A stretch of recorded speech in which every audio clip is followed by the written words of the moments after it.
All kinds of news today coming from various webs within the Spiderverse. Let's sit down and talk about all the various Spider-Man news.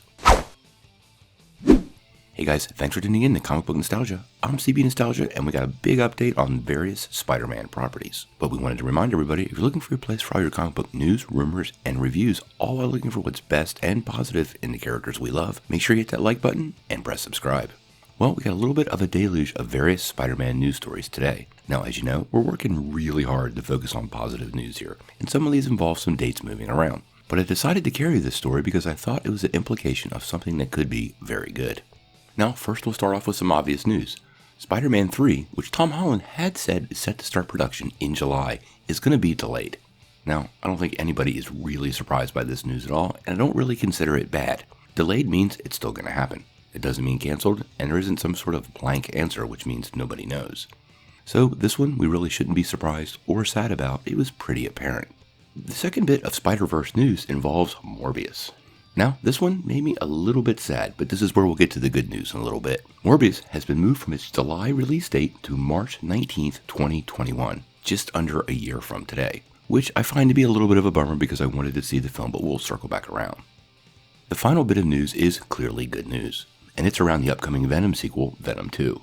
And despite many of the reschedulings that are going on right now, as things sit, Venom 2 is currently going to hit its release date, which is set for October the 2nd. Now, how could some of these delays, cancellations, move around be possible good news? Well, clearly there is a ton of moving parts going on in the background at Sony and Marvel right now. After the recent renegotiation of those Spider-Man rights and several rumors of behind-the-scenes workings, including several untitled Spider-Man-oriented projects coming from Sony, I think this will give everybody an opportunity not to rush. By moving Morbius and putting Venom 2 in front of it, it might even allow them to alter and curtail a couple of storylines, make some fine-tune adjustments, and give all the writers at Sony and at Marvel Studios time to work their stories together into something that's cohesive that us, the fans, will like. Now, we could look to the bad and say, oh boo-hoo, we won't be seeing Morbius coming this July. But I don't really think the movie theaters are going to be that busy this July anyway, so it's probably best for this project. If you care about the long-term viability of the Spider-Man franchise, you'll want Sony to do pretty good with these movies. And releasing Morbius right as the international health crisis starts to wind down is likely to impact the box office in a really negative way. In any case, it's very clear Sony has big plans for Spider-Man and the assortment of Spider-Man characters in the near future. We know about Venom and Morbius, but there's also rumored projects surrounding Spider-Woman, Solo, the Black Cat, Silver Sable, Kraven the Hunter, and even Man-Wolf. So, as a quick summary, Spider-Man 3 is still filming, just going to be delayed a little bit.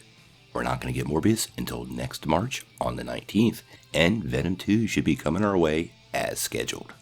So what do you guys think? Does any of this news from Sony and some of these delays surprise you at all? And do you think there could be a silver lining in this cloud? I really do. Tell me what you think in the comments below. If you like this video, make sure you press like, click subscribe, and if you don't ring that bell, you won't get any updates. Peace.